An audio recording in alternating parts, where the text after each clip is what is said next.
Good morning class, welcome to Daffodils online classes. कैसे हो बच्चों आप लोग? आई होप यू आप लोग बहुत अच्छे होंगे।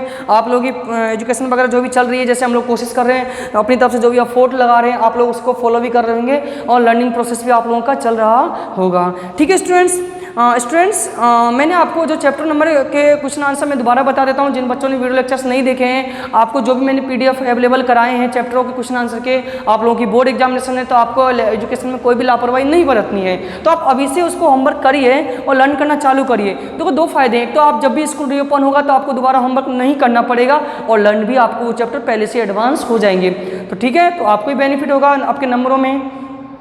तो अपना चैप्टर चालू करते हैं। मैंने पिछले वीडियो लेक्चर में आपको प्लास्टिक और फाइबर्स के सभी टाइप्स बता दिए और आपको मैंने एक भी चीज़ बोला था कि जितने भी प्लास्टिक और फाइबर्स के बारे में हमने पढ़ा है उन सभी को आपको कॉपी में राइट डाउन करना है, लिखना है कि कौन सा प्लास्टिक किससे बनता है, कौन सा फाइबर्स किससे बनता है और उनकी प्रॉपर्टीज और यूजेज आपको याद करने हैं। इंपॉर्टेंट बहुत टॉपिक है ये। प्लास्टिक के टाइप, थर्मोसेटिंग, थर्मोप्लास्टिक, कई सारी डेफिनेशंस बीच में आई थी, उन सभी को आपको लर्न करना है। आज हम इस चैप्टर के अंतिम पॉइंट पर हैं। लास्ट पॉइंट है हमारा plastic and the environment. Plastic and environment, आओ चालू करते हैं। प्लास्टिक और पर्यावरण, आखिरकार प्लास्टिक और पर्यावरण में संबंध क्या है, क्या रिलेशन है इनके बीच में, जानने की कोशिश करते हैं। When we go to market, we usually get things wrapped in plastic or packed in polythene bag. That is the one reason why plastic waste keeps getting accumulated in our surrounding. The disposal of the plastic garbage is a major problem all over the world. It is because plastic does not get decomposed by natural process such as action of bacteria. हम जब market जाते हैं और market में कोई भी चीज़ हमें जो शॉपकीपर होता है, दुकानदार होता है, किस में देता है? पॉलीथीन कैरी बैग में देता है। क्या हमने सोचा है ये कैरी बैग कभी डिस्ट्रॉय हो सकते हैं? देखा होगा आसपास पन्नियाँ पॉलीथीन रोड पे पड़े हुए रहते हैं, डिस्पोजेबल कचरे में पड़े हुए रहते हैं। बहुत बड़ी प्रॉब्लम है हमारे सामने। ये प्लास्टिक इतना प्रॉब्लम है, ये लाखों वर्षों तक डिकम्पोज नहीं होता है, खराबी कभी नहीं होता है, ठीक है, और एनवायरनमेंट के लिए बहुत ज़्यादा प्रॉब्लम क्रिएट करता है। तो नेक्स्ट पैराग्राफ, नेक्स्ट पेज पे आइएगा। The material that do not compose that natural process such as action bacteria take a very long time degrade are called non biodegradable. ऐसा पदार्थ, अंडरलाइन करिएगा, ऐसा पदार्थ जो बैक्टीरियाओं के द्वारा कंपोज नहीं होता है, बैक्टीरियाओं के द्वारा कंपोज नहीं होता और लंबे समय तक वो बना हुआ रहता है अपने वर्तमान स्वरूप में, उसे नॉन बायोडिग्रेडेबल अजैव निम्नकरणीय पदार्थ कहलाते हैं। All kinds of plastic, artificial fibres, tin, aluminium और other metal can are non biodegradable. जितने भी प्रकार के प्लास्टिक है, फाइबर से एल्युमिनियम है, मेटल, ये सब क्या नॉन बायोडिग्रेडेबल आते हैं।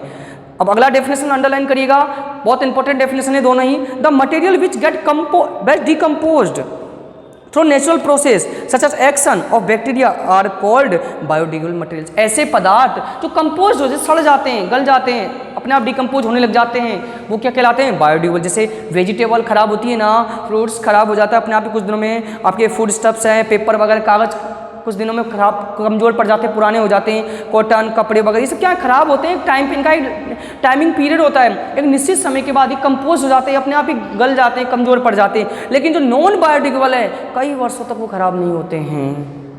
Damage cause by plastic waste. अब देखो क्या नुकसान है हमें। Plastic carry bags are other articles close city drainage system as well as the small fresh water drainage thereby causing a lot of inconvenience. The plastic bags and items in garbage non biodegradable when garbage converted in natural manure does not degrade. When this manure is spread in fields, plastic does not allow the water slip the soil, which is adverse effect on the plants as well as recharging on groundwater.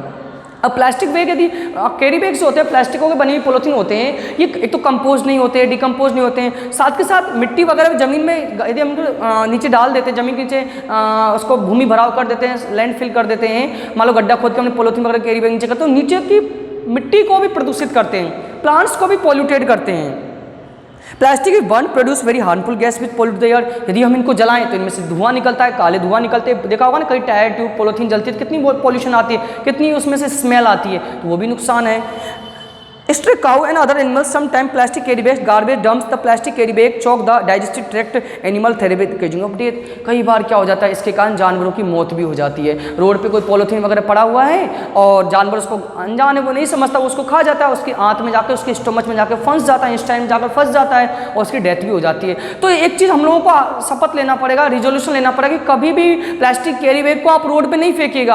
आप लोग अपने घर में अपने घर में जो हमसे बड़े हैं उनको समझाइए कि प्लास्टिक कैरी बैग को कभी भी रोड पे नहीं फेंकना। एक डस्टबिन पॉइंट जो आपके घर में होगा उसमें डालना है, और डस्टबिन जो गाड़ी आती है म्यूनसिपैलिटीज़ की गाड़ी या कहीं पॉइंट बन रहा हो वहाँ पर डस्टबिन को फेंकिए। देखिए हम लोग तो समझदार हैं, लेकिन जो जानवर है वो नहीं समझते हैं, वो इनको खा लेते हैं। और हम क्या करते हैं, सब्जी वगैरह पॉलीथीन में फेंक देते हैं रोड पर। वो क्या करते हैं, पॉलीथीन सहित इसको ले लेते हैं, खा लेते हैं। प्रॉब्लम से होते हैं, उनकी डेथ भी हो जाती है। तो एक बहुत बड़ा गलत काम है ये, इसलिए आगे से ध्यान रखना है आप लोगों को भी इस चीज़ का। अब कंट्रोल कैसे करें इस प्रॉब्लम से? Measurements to control problem caused by plastic. Avoid the use of plastic carry bag as far as possible because there are major sources of pollution. Make use of bags made of cotton jute when you go for shopping. सबसे पहले काम avoid करो आप लोग, plastic carry bag use ही नहीं लो। आप जब भी मार्केट जाते हो, आप जब भी शॉपिंग करने जाते हो, आप कपड़े या जूट के बने हुए बैग ही ले जाएं। The biodegradable or non-biodegradable waste should be collected separately and disposed of separately. Plastic their homes और बायोडिग्रेडेबल और नॉन बायोडिग्रेडेबल जो भी आपके डस्ट कचरे वगैरह है, वेस्ट है, उनको अलग अलग कलेक्ट करिए, एक जगह मिक्स मत करिए। Do not throw plastic wrappers carelessly on road. कभी प्लास्टिक के वेपरों को रोड पर नहीं फेंकना है हमें। They are ultimately created by city sewage system, they are closing. इससे क्या हो जाएगा, आपकी नाली वगैरह, ड्रेनेज सिस्टम है, नाली वगैरह वो रुक जाती है, बहना पानी रुक जाता है और प्रॉब्लम आ जाती है हमें कई तरह की। ऐसे responsible citizen remember 4R principle, reduce, reuse, recycle, recover. हम एक जिम्मेदार नागरिक बनते हुए इन 4R प्रिंसिपल, 4R सिद्धांत को अपनाएं। रिड्यूज मीन्स कम उपयोग करना, रीयूज मीन्स पुनः उपयोग करना, रिसाइकल मीन्स पुनः उत्पादन करना, रिकवर मीन्स पुनः चक्रित करना। एक बार और मैं बता देता हूं, रिड्यूज कम उपयोग करना, रीयूज पुनः उपयोग करना, रिसाइकल पुनः उत्पादन करना और रिकवर पुनः चक्रित करना। मतलब 100 बात की एक बात, हमें वेस्ट को इधर उधर नहीं फेंकना है, प्लास्टिक कैरी बैग को नहीं फेंकना है, क्योंकि प्रॉब्लम्स आ जाती है, कई सारे हेल्थ रिलेटेड प्रॉब्लम्स, कई सारे पॉल्यूशंस हो जाते हैं। ठीक है, तो इन सभी चीज़ों को ध्यान में रखते हुए हमें अपनी जिम्मेदारी को एक रेस्पॉन्सिबल सिटीजन होते हुए हमें समझना होगा। ठीक है स्टूडेंट्स, तो आपका चैप्टर कंप्लीट हुआ। आई होप यू आप लोगों को चैप्टर बहुत अच्छी तरीके से समझ में आ गया होगा और किसी भी तरह की प्रॉब्लम्स नहीं आई होगी। स्टूडेंट्स, यदि कोई प्रॉब्लम्स आती है तो आप लोग स्कूल में आके कॉन्टैक्ट कर सकते हो, और इस चैप्टर के क्वेश्चन आंसर को आप खुद ही सॉल्व करने की कोशिश करिएगा। नहीं होते हैं तो अदरवाइज जैसे मैंने और चैप्टर के क्वेश्चन आंसर आपको भेजा है, ऐसे में इसके भी आपको भेज दूंगा। ठीक है स्टूडेंट, तो स्टूडेंट्स आज के लिए इतना ही काफ़ी है। नेक्स्ट वीडियो लेक्चर में इससे हम आगे जानने की कोशिश करेंगे। तो thank you student, thank you for watching this video and attend this session. Thank you.